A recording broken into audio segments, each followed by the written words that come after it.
a deviation of $116, which drops it to $366 a month starting on February 1st. Total back support to the state is $1,427. Ms. Morford has not requested arrears owed to her. There is no parenting plan or residential schedule filed, so the child would remain with her. I don't see where there's any sort of anything that would block the state or the finding of a custody or Okay. parenting plan.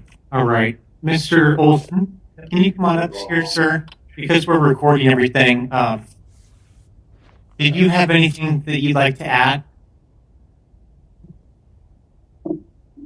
I'm just not sure. So here's my. Oh, can you just stand right there where the microphone is? Yeah. Okay. So what's the child support for? Is what I'm curious about. It's for your child. Right, but I didn't file for I didn't file for any child support from her or anything like that. Like, is it for TANF or Yes, Your Honor. Oh, it is? Okay. Yeah. Okay. I understand now. So I am currently looking for a job. I don't have one right now. And as soon as I get a job, I have no problem paying the state back at all. So All right. Mr. Gannon? Well, regardless of his employment situation, the child still has to be supported.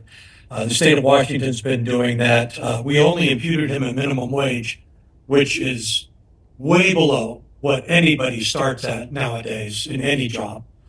So regardless of him looking for a job, his actual child support is based on the fact that he could have a job. no. All right. Thank you. Mr. Olson, so the state moved for summary judgment basically saying that this is your child Yeah. and child support is owed because of that, and you're the father. And then there's a statute that says, can you mute yourself? All right. That's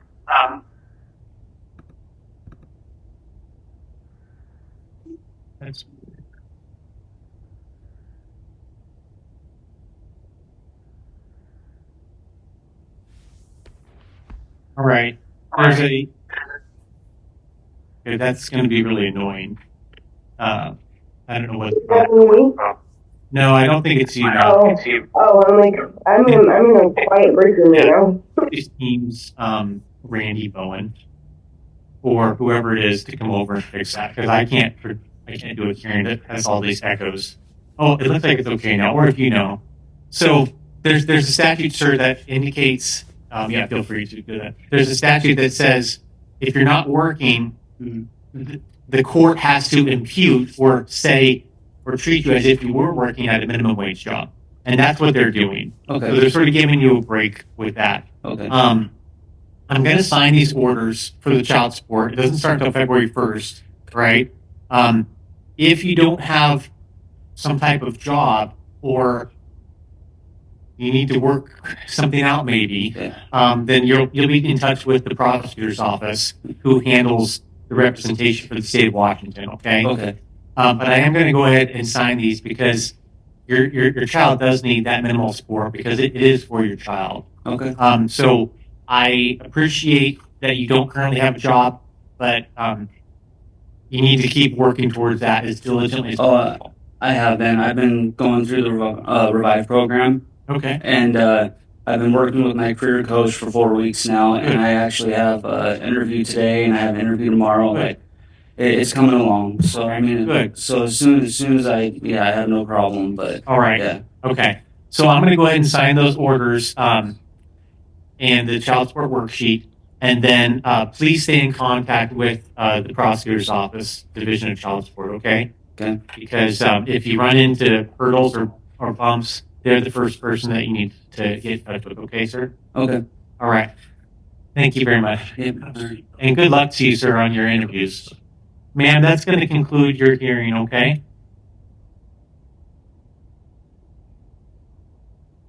Oh, you're still muted yeah.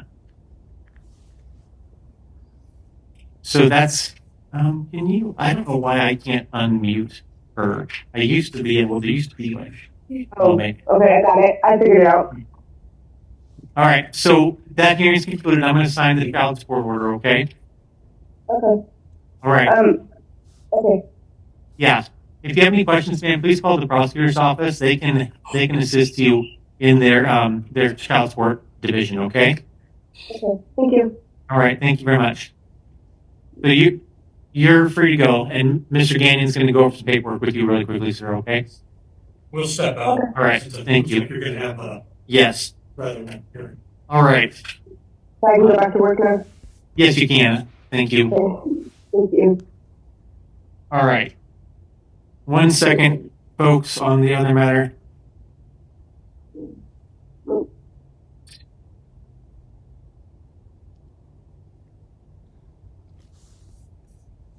Right. Can we go off the general record and then start a new record?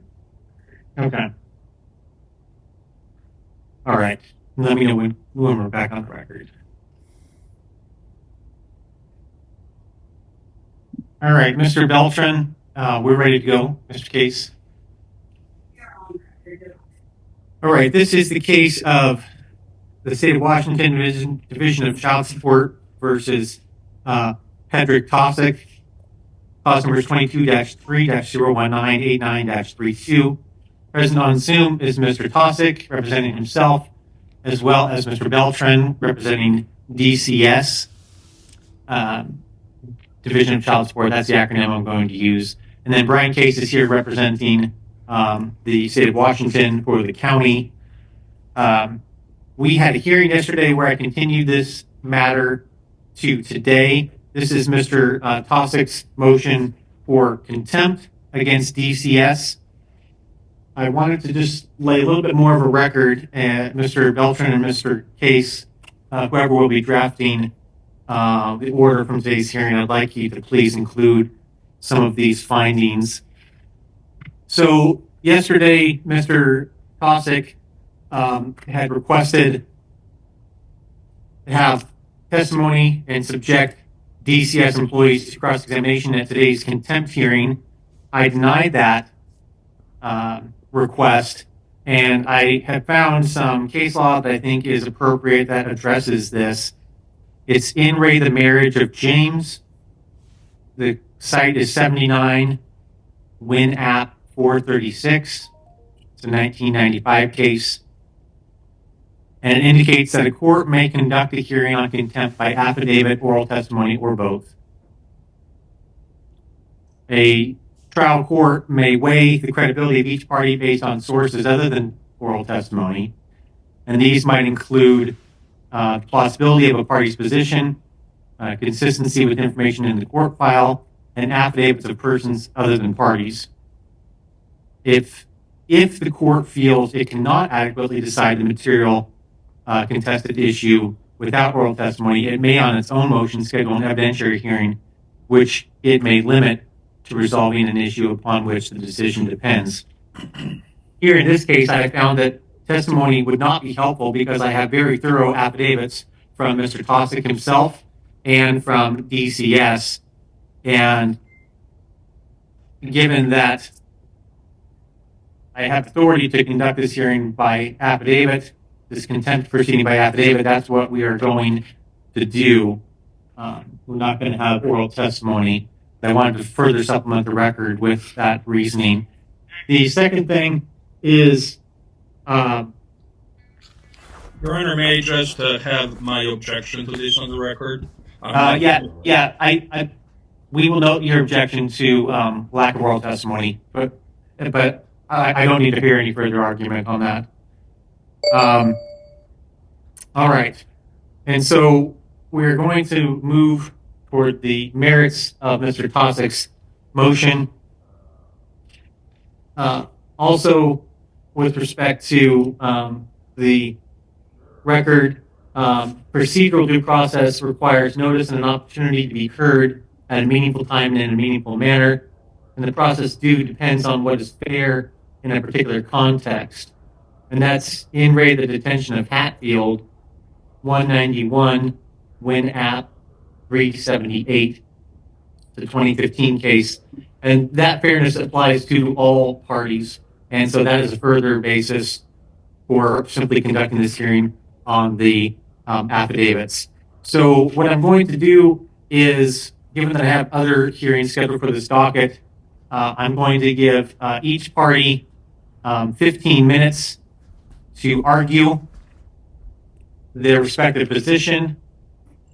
And then I have a timer here that neither of you can see because you're on Zoom, but I'll keep track of it.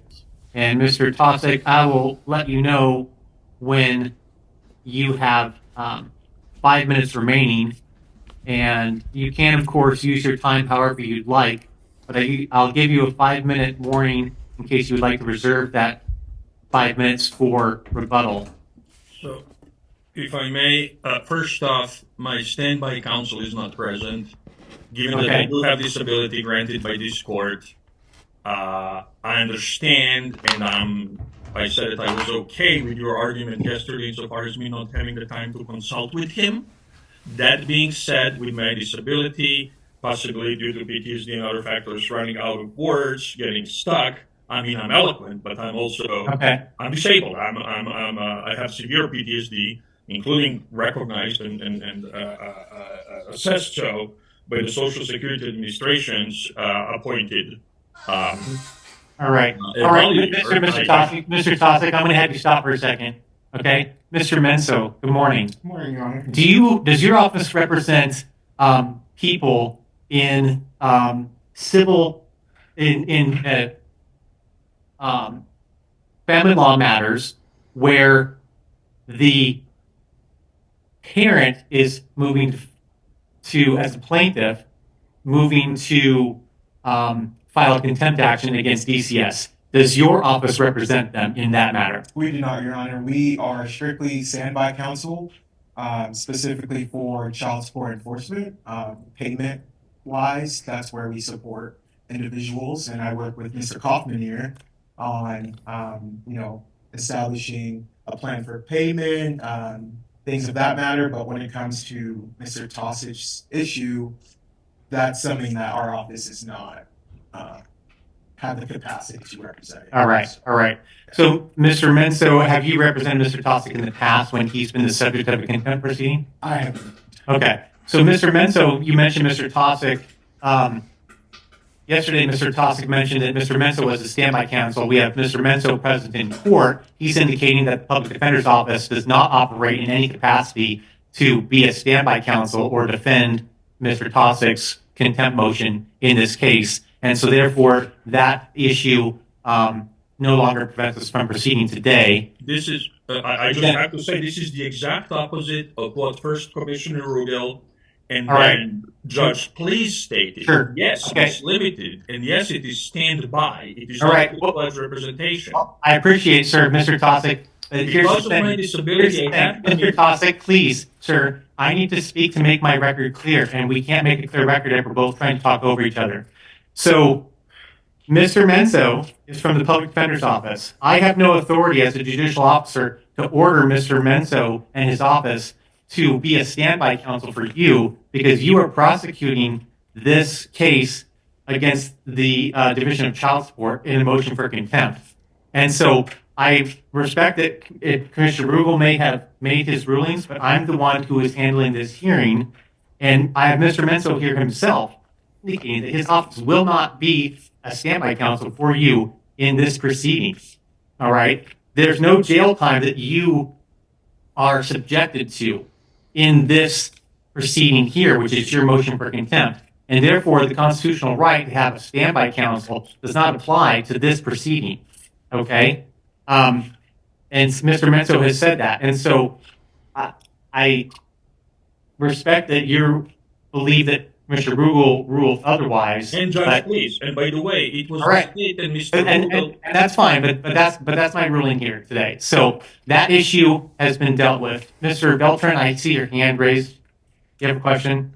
Yes, as just a preliminary issue is regarding an email that the department received yesterday at 11:57 p.m. and It dealt with an amended request for sanctions and then a corrected, amended sworn declaration that was 50 pages long. The department just wanted to make sure that we were on the record that we would oppose the court considering any of those pleadings as not being timely filed, and certainly the department is entitled to due process as well, and notice, adequate notice to receive and review pleadings. Again, the department filed its motion on this case, a response to Mr. Kosik's motion back on November 8th, 2024. Mr. Kosik has filed numerous responses in this case, and including a 50-something odd page response that was filed before the hearing that was scheduled before the pro tem commissioner back on December 30th. Okay, so let me just make sure I understand. So last Am I allowed to reply? last night, Mr. Tosic, please stop interrupting. I will come back to you. All right, just a second. So, Mr. Beltran, I want to make sure I understand. So on January 23rd at 11:57 p.m., so 3 minutes to midnight, you received, or the department received by email, a document from Mr. Tosic. Yes, at 10:57 p.m., Your Honor. Oh, at 10:57 p.m. Okay, so almost 11 p.m. Yes. on January 23rd, 2025. Okay. That's not timely. And so may I reply? Sure, I'll give you 2 minutes to reply to an untimeliness argument. Just that. So first off, if it's untimely, then everything by the state, including untimely and intentionally delayed responses to interrogatories, of course, they haven't answered any interrogatories, but the legal argument that Mr. Case made in those, by equal protections of the law, that needs to be fully discarded. In those, for the record, Mr. Case stated repeated lies. He keeps lying about me, about my past interaction with the DCS racketeering mafia, and I'll keep referring to them that way because they deserve to be called what they are. All right. And about I was very respectful for DCS Seattle until I realized what kind of lying thugs I was dealing with. But Okay. back to the Sure. timeliness issue, I'm allowed to present my case as it deemed fit, and I'm asking that my due process be allowed. All right. Thank If you, this sir. is not allowed, then all of the late filings by the state, especially with regards to interrogatories and legal arguments there as to why they are not answering those need to be discarded as well. And one Okay. last quick comment. Thank you, sir. Okay, I'm going to make my ruling. Thank you. Sir, I need to state this. Sir, I just I'm going- modified something that was filed in December. There were a couple of minimal changes of something that was filed timely back in December. And I can certainly Okay. make an oral motion to justify those changes. All right, I'm going to deny the oral motion because something that's filed at 11 p.m. the night before the hearing is unequivocally untimely, and due process is a two-way street. And Mr. Kosick, you continually invoke due process as something that you're entitled to, but you have to understand, sir, that due process is a two-way street. And I'm not going to consider something that was filed at 11 p.m. the night before a hearing. That's untimely, and so that's not going to be considered by the court. There is a gentleman here also on Zoom. I want to make sure that we're sensitive to his time. I see Jerry's iPad. Sir, could you unmute really quickly? I just want to see if you can maybe get in touch with someone here. Is Mr. Mento your lawyer, or does anyone in the courtroom know Well, my case is this case? very honest. Sir, what's your name? My name is Sharon Wofford. Mine. Okay, Jerry Wofford. All right. So, is there, just really briefly, Mr. Gagnon, what is Mr. Wofford's matter? It's a full summary, Judge. All right. All right. You think that we can handle that in a couple of minutes? All I right. think. All right. So is there a way that you can pause this record and open up the other record? All right. I'm just going to take a 5-minute recess on the Cossack matter, handle Mr. Wofford's matter, and then we'll then we will resume, because I want to be sensitive to people's that we're actually on our docket today. So let me know when we're in. Okay. So what do you want me to do? Just 1 second, sir. We have to start a recording. Okay. All right, Mr. Gagnon. Thank you, Your Honor. This is the time and place set for the state's motion for full summary judgment in re the parentage of Quentin Stephen Lee Tolle, Toelle, cause number 24500366932. One of the respondents, Mr. Watford, is present via Zoom. Of course, we're not going to have Ms. Tolle present. She is deceased.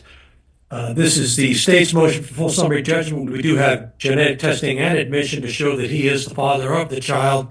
Child support is in the amount of $609 a month, starting on February 1st. There's no money owed to the state. There's no money owed to the custodial parent. We will not be addressing custody or visitation, because this is not the child's home state. The child's a resident of Idaho. Okay. So that is the state's findings or request, Your Honor. All right. And Mr. Watford, do you have anything that you'd like to add, sir? Technically not really. The only thing I have to say is like, is there any way that we can have somewhat reduced and stuff like that? And the reason why that I said that is because that I see the amount that how much I do and everything else, but I also have a baby that's coming on the way. We just found out that my girlfriend is pregnant, and right about now I don't even have a job, so I will tell her myself. I did have an interview like 2 days ago, so like literally I'm just waiting for them to give me a call back to see if I got the job or whatnot. But yeah, that's about it. I just, just want to have my fair share to see if this can be reduced, because I do have a living and stuff like that too, though. All right. Mr. Gagnon? Well, Your Honor, Mr. Watford has a total of, that we knew of at the time, 3 other children, Amaya, Malik, ages 15 and 13 respectively, and Felicity, age 9. He owes $195 a month for Amaya and Malik, and $259 for Felicity, and there's no record of any payments. So hence the reason we did not give Just 1 second, sir. any deviations. You get for how much you pay. It's not an automatic. That's why the amount is what it is. He only works part-time. Looks like every 50 hours every 2 weeks. So that's why the state's numbers are what they are. All right. Mr. Watford? Yes. Right. So I see, but by you raising your hand, that you're probably indicating that you are paying the child support. Yes, and when I was working at Jazz Lady Cafe, I've tried to find my pay stub, but I did find one that I have been paying child support and stuff too. Okay. All right. So here's the kind of the quandary that we're in. So there is a statute, it's RCW 2619.075, and that says when the court can deviate or reduce child support payments. And when it says children from other relationships, it says that the court may consider court-ordered payments of child support for children from other relationships, like the one you have here, only to the extent that child support is actually paid. And the reason why it's there is because of situations where people are not paying, but they say that they are, and so then the court requires you to provide evidence through canceled checks or other types of payment transfers to show, yes, I am actually paying for these other children. And so at this point, we don't have that right now. But if Mr. Gagnon, if Mr. Watford did have that type of evidence, can they present that to you and see if there's some adjustment in the future? We would have to continue this matter, Your Honor, because once we do this, any modification would have to go through the modification process. Even DCS won't touch this for 2 years. So if he has this proof, he needs to provide it to the state. I suggest we move this 1 week. Okay. If he's got it already, that shouldn't be a problem for him. All right, Mr. Watford, does that make sense? Mr. Gagnon is Yes, most definitely. And I will file my other check stubs and stuff like that too. And I will tell myself about this. I have gotten in contact with my caseworker in Tacoma, Washington and stuff, because I'm pretty sure they got have papers on me that said I used to work at the Beer Stein. And then not only that, not only that, I worked at the Jazz Lady Cafe. Okay. Now, when I first started at the Jazz Lady Cafe, I did get my caseworker a call. I would have to say like in August or something like that. And then I left a voice recorder and stuff, like I always do. You see what I'm saying? 'Cause wherever I get a job and stuff, I always get in contact with my caseworker to be like, look, I'm working at this, bada, bada, bada, bada, bada, bing. Let's go ahead and get this child support going on and stuff. So the only thing I know is that it took him a long time to get the paper in and everything else. I mean, you can get in contact with my caseworker because he's in Tacoma. Yeah. And I gave him a call. I would have to say at least like in your October. DCS, is that your DCS caseworker? Correct. Yes. All right. So I'm going to have you talk to the Spokane County Prosecutor's Office to call them and ask for Mr. Gagnon. Okay. Okay. And then Mr. Gagnon can work with you so that he can look at the receipts that you have for paying that child support to your other children. Okay. Okay, and I would definitely find my other checks and stuff. But so far, I only found one. Okay, all right. And so I'm going to continue this motion 1 week. Okay. But if we come back next week and you haven't provided those receipts, then the court's probably going to grant the summary judgment. Okay. Understandable. All right. So, Mr. Gagnon, does that sound acceptable to you? That's fine. I'll get an order to the court all right. today. So, sir, you're free to go. We're going to sign a continuance here. Okay. Okay. Before we get ready to go, I'm sorry about this because this is my first time doing Zooming. Okay, so we doing this for like next Friday. Am I correct? Yeah. Okay. Next Friday It's still with the same Zoom meeting ID and everything, right? Yeah. 212-053-3468. 68. Okay. Yep. Okay. Next week at 8:30. Okay, thank y'all so much, and I would definitely gather up all my check stuff because only so far I only found one so far. Okay. Okay. All right. Make sure you get that into the hands of Mr. Gagnon. Okay. Okay, and is there any possible way that I can is there a fax number that he can give me or something like that so I can fax it over to him or like? What is our fax? Let's just do a telephone number. I think it's okay. Do y'all have my telephone number? No, we're gonna give. Email be better. Okay. I'm going to have Mr. Gagnon give you the email address. Okay. Do you have something to write with, sir? No. Hold up, okay. Let me go find something, okay? All right. Okay, sorry about this. Yeah. Where is it? No, I actually got this. I just, I'm not using it.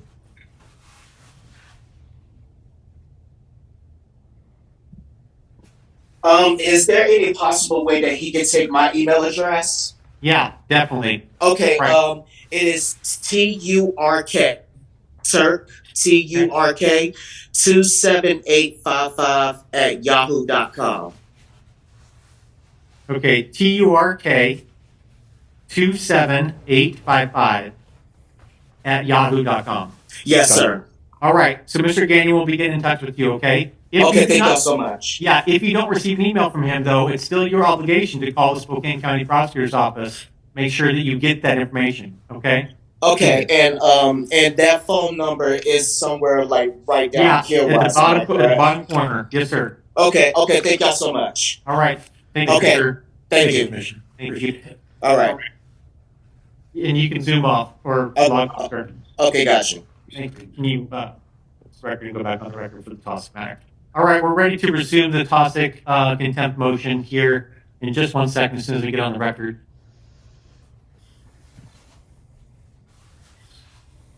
Yes. It's good. I'll sign those. I'll sign those later. That's our casual would maybe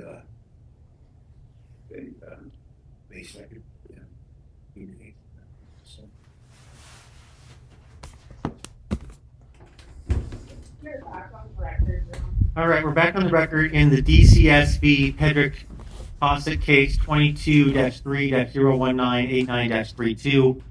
I had just ruled on an issue that I'm not considering documents filed by Mr. Tosick at close to 11 p.m. on January 23rd, 2025. And so I'm ready to hear oral argument. I have reviewed the documents in the legal file pertaining to this motion, including moving Mr. Tosick's moving declarations and documents, the DCS's response, and then Mr. Tosick's reply materials. So, Mr. Tosick, are you still there, sir? I'm ready to hear. Just 1 second. Yes, I am. There are a couple of more procedural matters. And Okay. I'd like to apologize. I wasn't aware that Mr. Manso was present. My argument was exactly what First Commissioner Rugel and the Judge Please stated. And in fact, it was the state and the court saying I should have a counsel, appointed counsel, to which I agreed in this standby capacity. That being said, I understand that it's the reversal of the tables. I agree with that. I very fundamentally disagree with regards to interrogatories as well as the right to cross-examine. I do maintain that's a part of due process. Exposing fraud and perjury by the state is possible to some extent, but not fully without those people being put on the stand, all three of them, but especially Joshua and Guyan. Okay.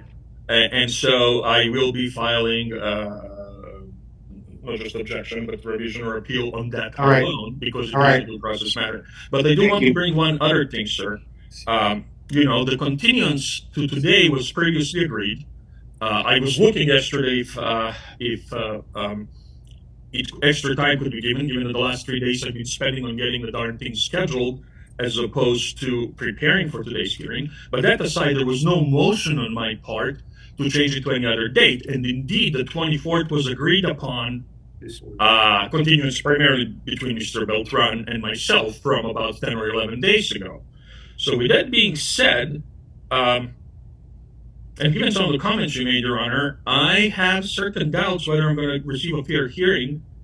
And so, since this is a new matter within the overall state versus myself case, I'd like to bring up, basically, I'd like to respectfully ask that you recuse per Okay. RCW 41250, since there was no contested continuance or other discretionary rulings yet. I think it's appropriate. And it is timely, and I'm going to do it now. I'm not going to wait for the hearing to happen, and so I'd like to move the court for your recusal. All right. I also had questions with regards to potential pecuniary conflict that I would have for any judicial officer, nothing specific to you, sir. I've never been before you until yesterday, obviously. But I'd like to bring up RCW 41250 and basically seek automatic recusal prior to discretionary rulings. 412015. Correct. What is it? RCW 4120. I beg your pardon, 050. Oh, okay. Tell me that again. Please understand I'm dyslexic. I have disabilities. 4.12.050. Okay. Oh, okay. So that notice of disqualification applies only to judges, not to Superior Court commissioners. So I'm going to deny your motion for recusal, and we'll move on to the merits.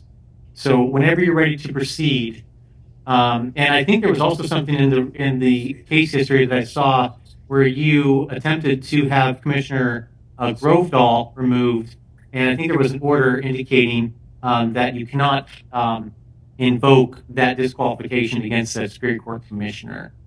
And so that interpretation is wrong, but all right. I don't remember the details. All right. I believe it was other grounds for Okay. Mr. Grovedal, but that. All Okay, right. there is more. There is more. Okay. So No, then sir. I do need to Sir, bring what up. I'm going to do is I'm going to direct you because I have other hearings. What I'm going to do is move to the merits of your motion for contempt. All right. So I have one right. more procedural matter, sir. Just one okay. more.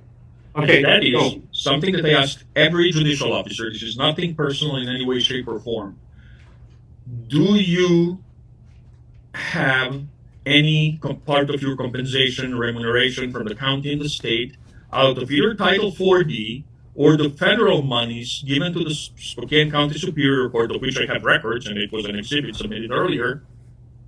If yes, separate from 41250 and whether it applies to commissioners or not, I would have to request your recusal due to the conflict of interest grounds, not peremptory or whether it applies to the commissioners or not, because a potential pecuniary conflict of interest, to be more specific, applies to all judicial officers. I do not know how you're paid. This is something I asked Tony Rugel. This is something I asked Judge Please, and so I'm asking you as well, because that's the problem with how the whole so-called child support system is incentivized. Okay. Thank you.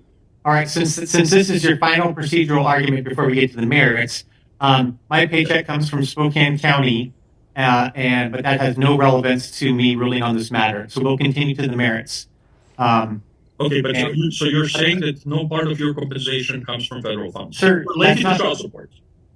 That's not relevant. I mean, Absolutely. I get paid by Spokane County. And so I'm going to start your timer. I'm going to give you 15 minutes to argue your merits argument. Okay. And what I mean by that is yes, the motion I'm for asking for an additional 5 minutes for rebuttal of the other part. And I'm asking for a short break in between. Among my other health conditions, I'm a diabetic. I have to run to the restroom all the time. Okay. So I'm asking for additional 5 minutes for rebuttal, and I'm just asking for like a 5-minute break. All right. When would you like to take your 5-minute break? Right after both parties have made their cases. I'm going to run to the bathroom, consolidate my notes on Mr. Beltran's response, and then after a 5-minute break. Okay. That sounds reasonable. So after you have exhausted your 15 minutes and the state has exhausted its 15 minutes, we will take a 5-minute recess. All right? So, okay. And then you're going to give me another, just for a short rebuttal of the state? I don't think that's necessary. If you want to reserve 5 minutes of your 15 minutes for rebuttal, I'll allow you to do that. But I'm fully aware of the issue before the court. And this is 15 minutes is more than I give my family law attorneys on many other contempt cases. And this is a very narrow issue. So I'll let you know when your 5 minutes. Okay, so can I just reserve like the final 3 minutes for the rebuttal after the short break? Okay, thank you. All right. So now that we're finally at the merits, I'm going to go ahead and have you begin your argument, please, sir. Thank you. So this is again a special no general appearance by Predrag Tosic, a living man. I in no way grant this court jurisdiction over me. I'm simply demanding that the court enforces its own orders, specifically Judge Please's order from January 2024 with regards to reduced garnishments. I retain the right to pursue federal lawsuit, and I will, per sections 1983, 1985, RICO, as well as multiple counts of fraud by the state. That includes DCS, and it includes Mr. Case. I'll give Mr. Beltran a benefit of a doubt that he was just misinformed on some of these things where he stated provable falsehoods in his response. I'm also again stating my objection for not allowing limited discovery per local rule on the number of interrogatories and so forth. And a particular objection that I maintain, it is denial of due process, not to be allowed. It's not a Sixth Amendment issue because they're not my accusers, even though they were in the past, but it certainly is a due process and a 14th Amendment issue that I am not given an opportunity to examine under oath people who have repeatedly lied. It's on the record, including in Mr. Joshua Nguyen's specifically sworn declaration. This matter is simple. For contempt, one needs that the other party violated the court order, did so knowingly, willfully, and intentionally, and I'm adding to that maliciously, given that the state, the DCS, Mr. Case, have known that I have serious health issues, that I've been asking and being granted, for the most part, ADA accommodations since 2023. Likewise, their own declarations show they were aware what Judge Please's order says. Judge Please's bad handwriting notwithstanding, the order is clear enough. The limits on garnishments are clear enough. And the state is engaged in all kinds of red herrings and shenanigans and distractions. From those wrongly applying the sovereign immunity, in the state of Washington, people are sovereign. not corrupt, bad state actors who are performing who are agents for the state, to all these other grounds for immunity and lack of accountability. I agree with you, Commissioner, because just being a state employee doesn't make you above the law. They have clearly violated the court order. They have done that knowingly and intentionally. It's clear from their own declarations, including Mr. Nguyen's sworn declaration, he knew what the court order said, that it applied to the entire calendar 2024 and forward. Mr. Nguyen is doing multiple misleading comments. He's outright lying that he said, oh, we would like to fix it, but you basically need to go to the conference board to get that approved. That's a lie. He never suggested that. Nothing. And I shared his exhibits, email exchanges. I didn't change one iota, one comma in those emails, clearly showing that he basically used the argument that he and Mr. Case came up with some bogus reinterpretation of Judge Pleasy's order. Further, he knew, and so did Mr. Case, that it's out of unemployment checks. Therefore, there already is a financial hardship. It's not that I have another job instead of Gonzaga, part-time or otherwise, while I'm awaiting for the approval of Social Security Disability, a process that I had no control over how long it would take. So it was malicious from the standpoint that they knew that that would inflict both financial hardship and mental and emotional duress to somebody who already has PTSD, and I'm arguing certainly legal abuse syndrome. But PTSD is something that has been verified and approved by the state and federal authorities. It's not subject to debate, and they are aggravating that by intentionally forcing me to go back to the court to seek contempt. I did not want to do this. So not only is Mr. Nguyen lying about the so-called conference board argument and why he didn't pursue that route, first off, conference board was completely unnecessary, as shown, and these are the exhibits I've added subsequently because DCS Yakim only provided them with a delay. Mr. Nguyen and Mr. Case knew this, gave me over $200 in refund in late January because it was excessive with respect to Judge Pleasy's January 24th of the year 2024 order. There was no request for additional court orders. There was no request for conference board. They took more than they should based on the order applicable retroactively as of January 1st. The DCS Seattle refunded that. That's the Exhibit 8, the new exhibit. I didn't have that because of stalling by the DCS. Added to my amended declaration response to Mr. Nguyen. Exhibit 6 there shows the conference board is an internal administrative process that cannot overturn the court orders, and everybody, including the conference board lawyers at DCS, are obligated to follow the court orders. And then exhibits, I believe, 2 through 5 off the top of my head, show the communication with Mr. Nguyen, clearly showing this whole conference board, and yes, he would refund, but he's not authorized. He's a hogwash. It's a red herring. He's lying. He's lying about what the original argument or reasons for denying refund were. He's making up this after the fact. He never proposed conference board, and even if he did, conference board doesn't have the authority to overrule court rulings. And lastly, how could he refund in late January of 2024 based on the same court order by this court, by Judge Please, but then refuse to do so in September 2024? No new court orders for modified child support have been issued. Mr. Case knows it, DCS Seattle knows it, Mr. Nguyen knows it. Second, both Case and Beltran have been misrepresenting that I somehow enjoy going, they didn't use that verbiage, but that I enjoy going to the courts, that I'm just wasting time of DCS workers and so forth, leaving aside that these people are not social workers. They're not providing any social services to anybody. They're engaging in extortion and racketeering. But that aside, focusing on the limited scope here, I have spent over 100 hours before getting to be here today. What about my time? What about additional trauma caused to somebody repeatedly diagnosed with PTSD? In addition to all other violations by the state and DCS, I am adding ADA. This is abuse. This is using the legal system to abuse and terrorize me psychologically and otherwise, as well as knowingly inflict more hardship and duress.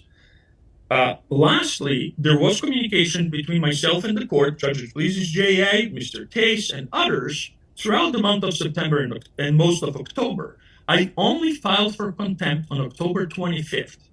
I first brought the excessive garnishments to DCS's attention, and Mr. Case was in CC throughout those, or most of those communications. Certainly, he was familiar with what was going on around September 4th.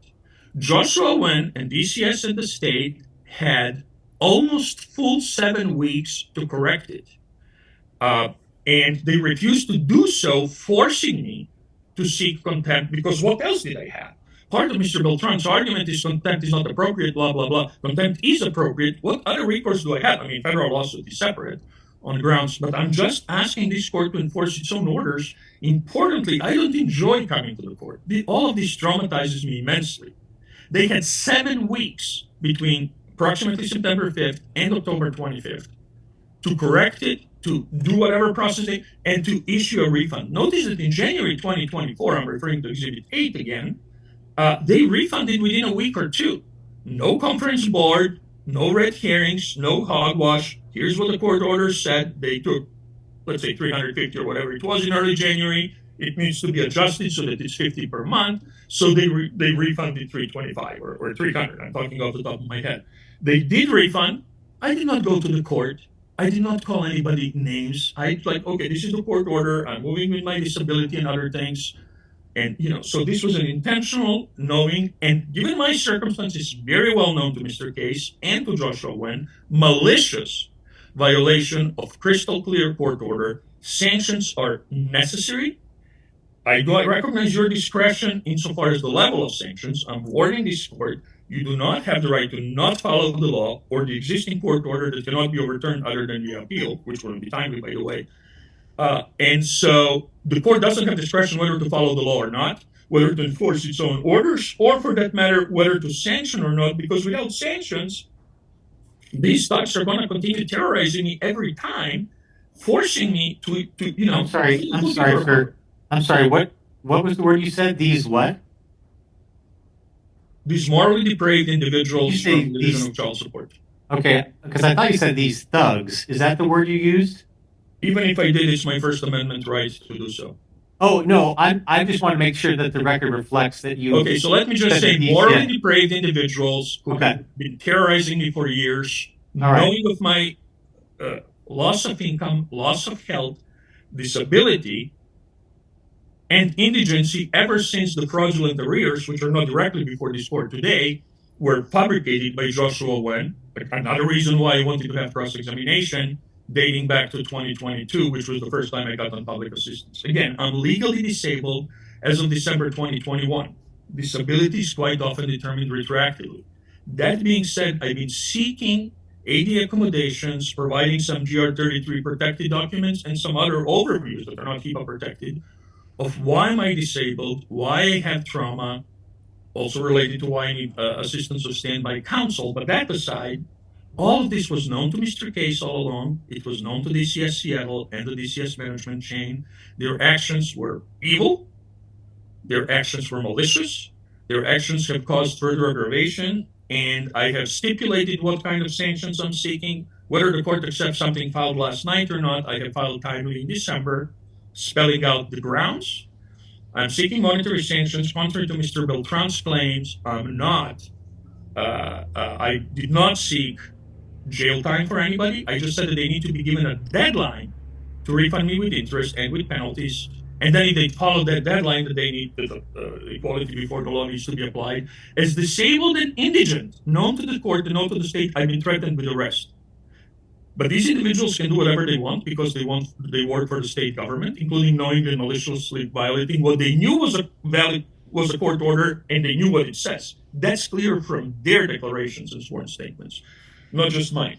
This court has the discretion on the level of sanctions. This court does not have a discretion to engage in willful blindness, which wouldn't be the first time for the Spokane County Superior Court, just for the record. You're supposed to be separate from the executive branch, and you're supposed to act as a fair and impartial arbiter.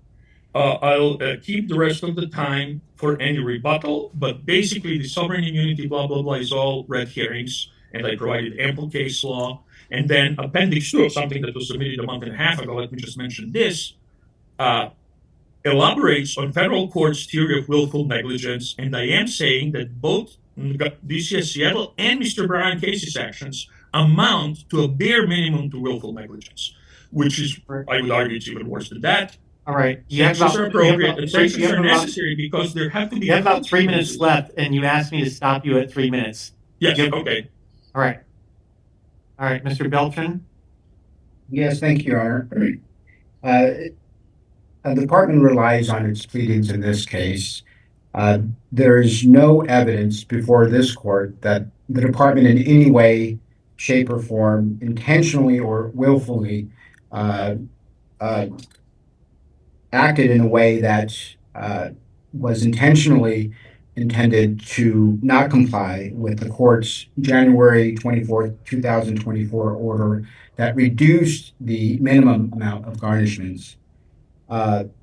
Tosic has an obligation to communicate timely with the department regarding his employment situation and to be specific about that. And in this case, he was not forthcoming with the departments. Had the department known that he had applied for unemployment, the departments, especially given the procedural posture of this case, certainly wouldn't have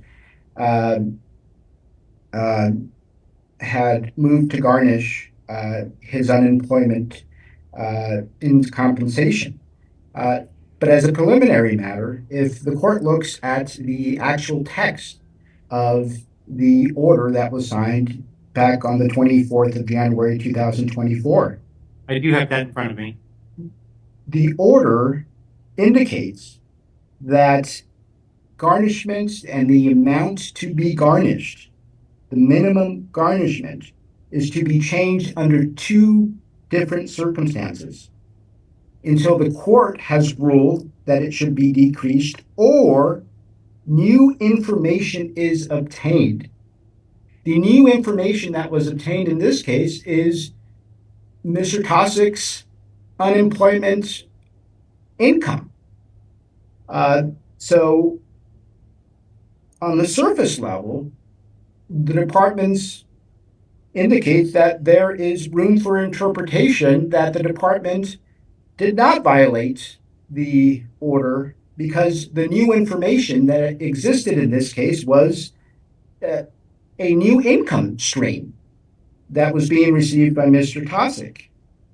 And even if the court were to interpret the order as on its face simply requiring the parties to come back and obtain a court order only, and that would be the only way to modify the minimum amount to be garnished from Mr. Tosic's paycheck, the conduct in this case from the department was not willful, was not intentional.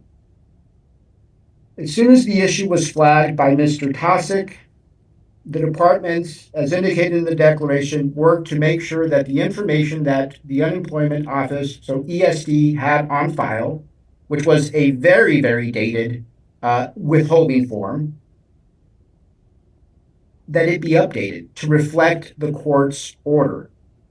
And the issue here about a refund, as soon as a parent receives unemployment or receives a payment, because the department in this case acts as the middleman. They grab the money and then they send it over directly to the custodial parent, who's entitled to receive child support payments from the non-custodial parent. As soon as that payment leaves the department's hands and any refund is ordered,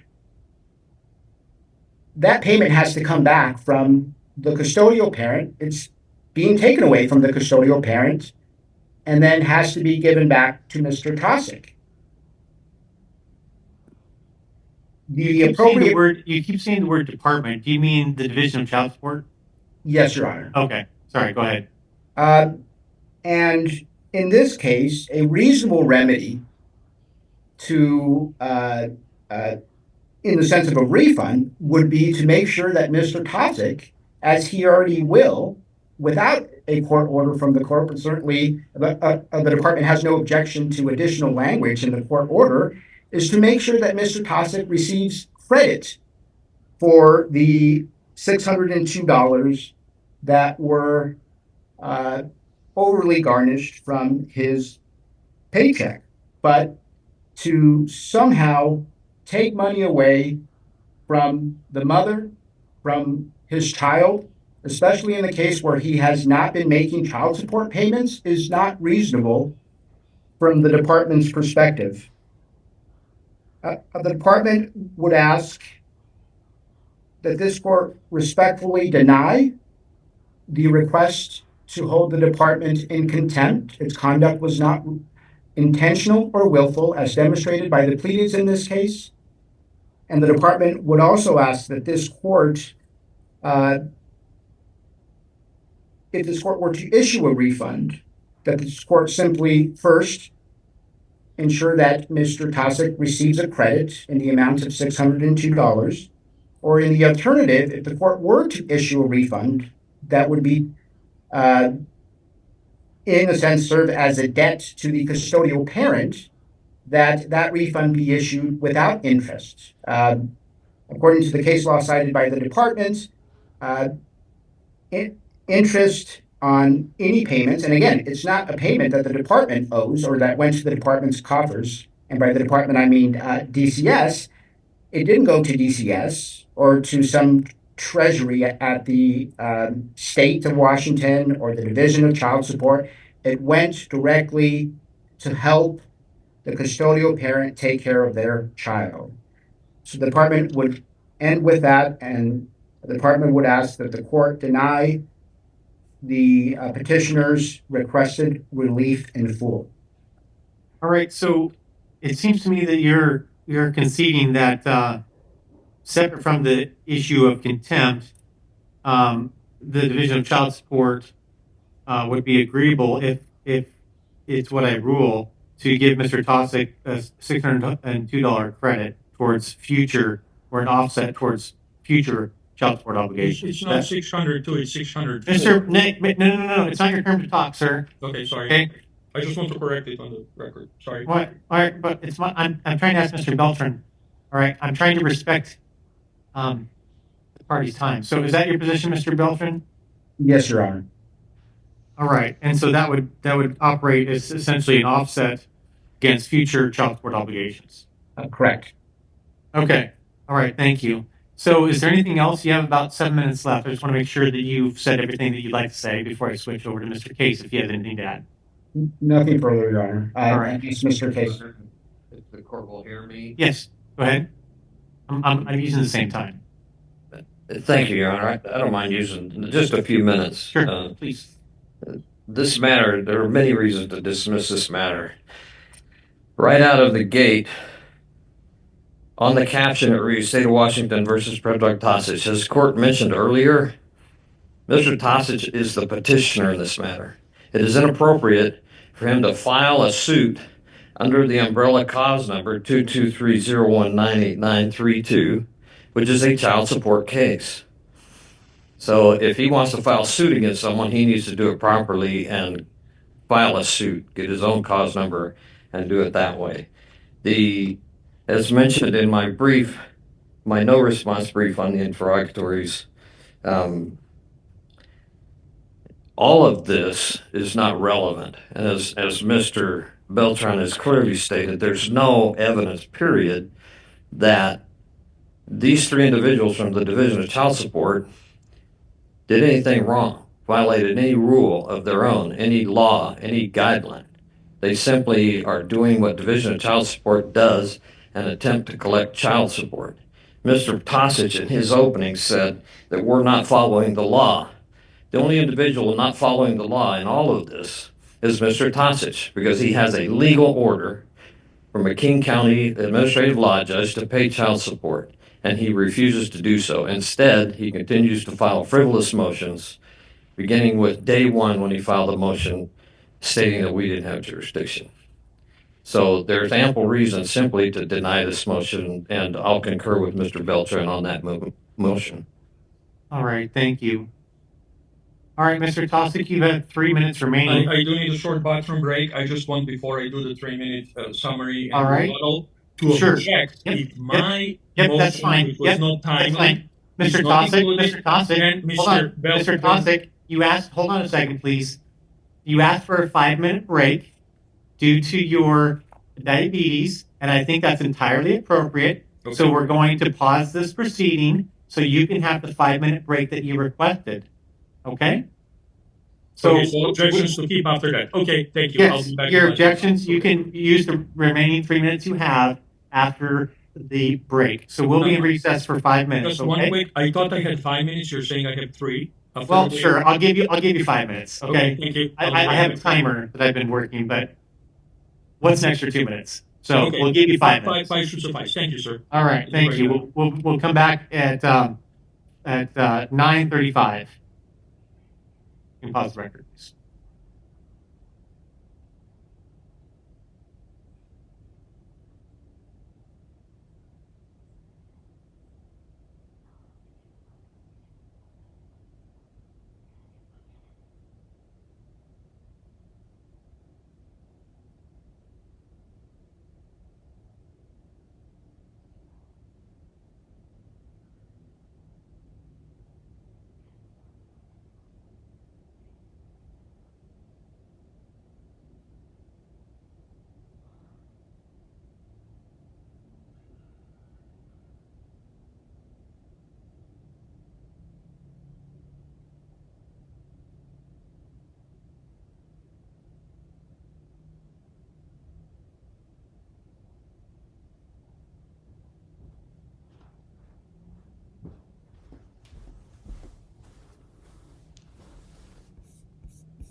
Sworn declaration, including making up after the fact the whole conference board read hearing, as evidenced by exhibits citing what he said in emails to me.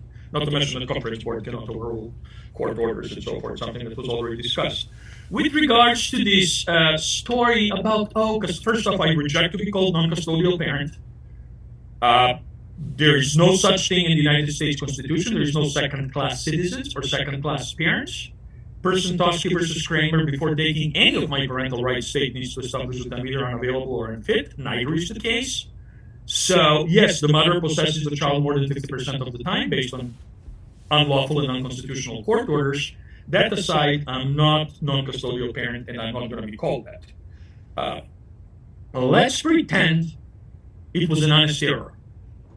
Whatever happened, unemployment checks are new, yada, yada, yada. 7 weeks prior to me filing for contempt for the state to fix it. They knew I was traumatized. They knew I was indigent on public assistance since early 2022, waiting for disability to get approved. That is malice. That is knowing, intentional, and malicious. They could have fixed it. Insofar as this crybaby story, we are, for his child, it's not for my child. It's for travel, pedicures, and manicures of my ex-wife with extremely wealthy family while I'm, due to disability and destroyed health, on public assistance. But that being said, how come, and I do not know how to share screen, sir, but this is something I got from DCS Yakima with a delay. How is it possible that Judge Please reduces garnishments on 1/24/2024, and I receive a refund to $272 and change on 1/30/2024 within 1 week? No request for conference board, no, we can't refund, no, all money has been sent already, blah, blah, blah. I simply got refunded to be consistent with the court order. I did not file frivolous anything then because the DCS followed Judge Please's order. I'm unhappy with any of this child support nonsense. It has nothing to do with supporting my child, for the record, but staying within the focus of this. How come it took 6 days from court order after dispensing to the other parent and blah, blah, blah? So it's a lie that they had no means or that they didn't intentionally refuse to refund me, forcing me to further traumatize myself and go to court over this. Okay, you have about 1 minute. You have about 1 minute left, sir. Yes, and lastly, these comments by both Beltran and Case, how the court order by police can be interpreted. These are made in bad faith. They're genuine. They're dishonest. The court order is clear. There has been nothing else, and the fact that my part-time teaching below poverty level from Gonzaga has been replaced with unemployment checks. The state has acted maliciously. They have traumatized me. I know it's very unlikely you're going to order sanctions, this will be moved, and sanctions against this corrupt state and its years of abuse, including but not limited to this intentional violation of Judge Please's orders, will eventually be imposed. And one last comment, insofar as Mr. Case saying I should have filed under a different case, that's that's relatively moot. Basically, I'm asking this court to, I'm demanding that this court enforces its own court orders. My real day in court is going to be federal court in a federal lawsuit against this massively corrupt and abusive state. I'm just asking this court to enforce January 24th Judge Please's order and to sanction, given the amount of trauma and wasted time Thank you, sir. this has knowingly caused onto me. Thank you. All right, thank you. All right. So let's begin. So this is a contempt motion brought by Mr. Tosic against the Division of Child Support. This flows from an incident arising from the procedure dating back to 2018. So in December of 2018, King County Superior Court issued a child support order, as far as I can see, and that's sub number 4, imposing $650.57 per month payment for child support. And I respectfully disagree with Mr. Tosic's characterization that child support is not for the child. I don't think that that's what the legislature intended, but that's neither here nor there. And then on January 24th, 2024, sub number 217, Judge Please ordered the garnishment of Mr. Tosic's paycheck shall be reduced to $50 per month beginning January 1st, 2024. And the DPA will notify the department that all further garnishments for child support are reduced to $50 at this time until a further hearing can be held on the matter or new info is obtained. After that point, so those are the, and then after that point, I think it was in September 2024, so around 8 months later,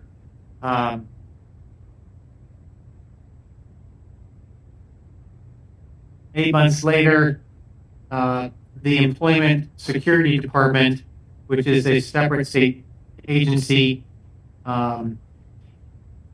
deducted from Mr. Tosic's unemployment benefits, it looks like $652 was deducted from his unemployment benefits. Your Honor, he is. And then, Mr. Tosic, I'm sorry, sir, it's my turn to talk. I've given everybody full opportunity to talk, and so it's my turn to talk. I'm giving my ruling. The law in this area, so those are the, that's the issue before me. The law is stated in RCW 7.21.010, and that defines contempt of court as intentional disobedience of any lawful judgment, decree, or order of the court. So, intentional disobedience of a lawful court order. The purpose of civil contempt is to coerce a party to comply with the court order. That's State v. Bazile, 144, Win 2D 829. Here, I do have a valid court order, which is Judge Please's order from January 24th, 2024, indicating that the garnishment of Mr. Tosic's paycheck shall be reduced to $50 per month beginning January 1st, 2024. The parties to this case are the Division of Child Support and Mr. Tosic. Those are the two parties to the case. There's no other state agency that has been joined in this case under the civil rules.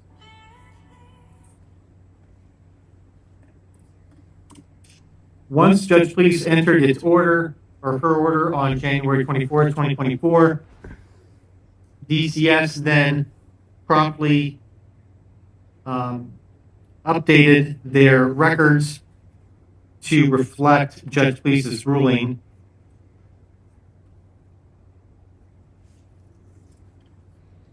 And then approximately 8 months went by, And then unknown to the department, unknown to DCS, the Employment Security Department then withdrew this money from his unemployment proceedings. From his unemployment compensation, not his paycheck from Gonzaga. It was from unemployment state benefits. DCS did not know about it. DCS is a completely different state agency from the Employment Security Department. A paycheck from Gonzaga University is different from unemployment compensation, and ESD is not a party to this proceeding.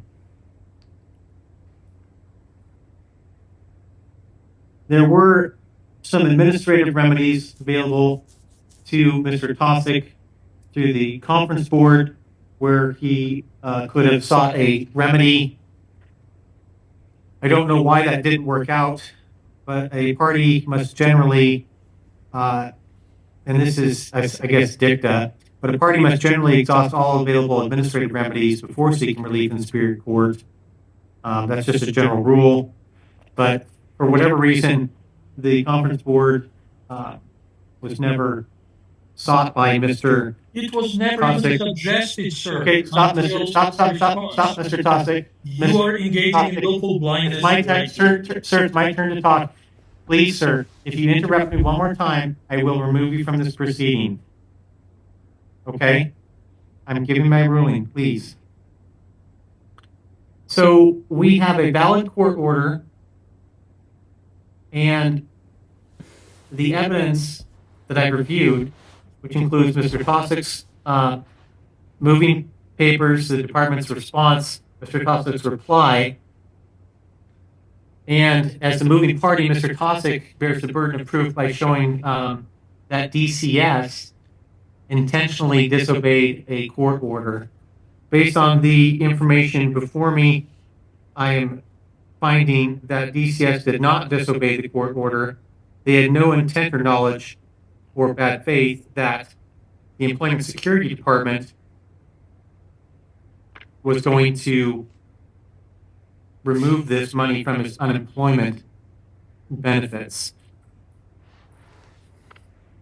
So the evidence that Mr. Tosick has presented does not meet his burden of proof to prove by a preponderance of the evidence that DCS is in contempt of court as defined by RCW 7.21.010.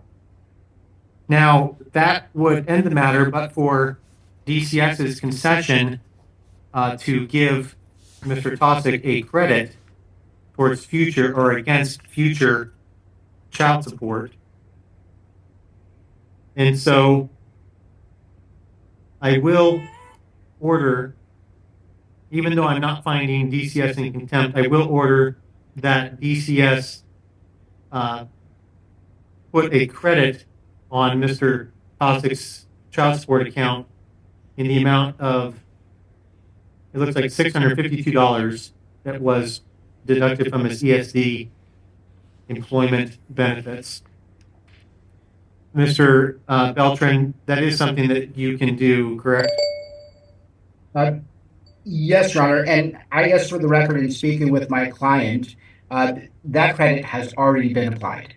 All right, thank you. And you can indicate that in the proposed order. Okay. That I've ordered it and that it has been applied. May I? And so, just one second, sir. I'm still not done, sir. Just a second, and then I'll go around for questions, clarifying questions. So, given that I have not found DCS in contempt, that renders the request for sanctions moot. So I will not be awarding sanctions. Mr. Tosick has indicated several times that he will be seeking other remedies, specifically a lawsuit in federal court for the Eastern District of Washington. So he can pursue those remedies as he sees fit. But as far as contempt is concerned, I'm denying Mr. Tosick's motion for contempt. All right. I'm just going to entertain clarifying questions about my ruling, not argument or submitting new evidence or statements of disagreement about my ruling, because I've made my ruling. Right. So you are the moving party, Mr. Tosic. Do you have any clarifying questions about my ruling? Can I just share, since because of my disability, I couldn't share screen concurrently. May I share screen for 5 seconds? No, sir. There's no reason that I need to see what's on your screen. You would see that what I said is true and what the state said is false. All right. Well, that's additional evidence, sir, and I've already made my ruling, and so I don't need to consider additional evidence that you have on your screen. So Do you have any clarifying credit questions? towards future is moot, given that I've been, if I may speak, sir. Okay, so not arguing with your ruling, but giving me credit towards future is moot because of my disability. I will be refunded actually from the start date of disability. Whether ex-wife is going to get, she will be able to go to Social Security Administration and get some funds that way. For the child, this corrupt racketeering state of Washington imposing further child support on them would be a double whammy. All right. So here's the thing: is the child 18 yet? Pardon? No. Okay, so there are future child support obligations, and there's a credit against those that Mr. Beltran was talking about. I'm asking that I be refunded a cash or a check. No, sir. No, sir. I'm not doing that. All right. Do you have any additional clarifying questions about my ruling? No, you have showed considerable bias, and I will act. All right. You are entitled. Engaged in willful blindness while denying me aspects of the due process, and I'll stop right there. Thank you. Okay. And just for the record, regarding the due process requests that Mr. Tosic has raised, I feel that the procedure we have done does comport with procedural due process. Mr. Tosic did raise, and this is just for the record, I'm not inviting future argument. Mr. Tosic has raised both yesterday and today, maybe just yesterday, questions of substantive due process. But substantive due process is different from procedural due process. It's an entirely different collection of rights, fundamental rights and liberties, which are deeply rooted in this nation's history and tradition and implicit in the concept of ordered liberty, qualify for such protection.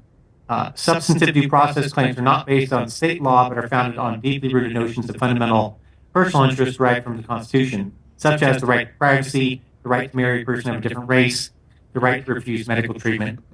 None of that is implicated by this contempt proceeding, and so it's this court's opinion that Mr. Tosic's substantive due process rights were not implicated by this proceeding. Do you have any clarifying questions, Mr. Cates, about my ruling? No, Your Honor, thank you. All right, Mr. Beltran, do you have any clarifying questions about my ruling? No, Your Honor, just regarding the court's preference as to the presentation of a proposed order. Is the court inviting the parties to submit competing proposed orders, or is the court wishing to set a presentation hearing? All right, so what I'll do is, I think that that's an appropriate thing.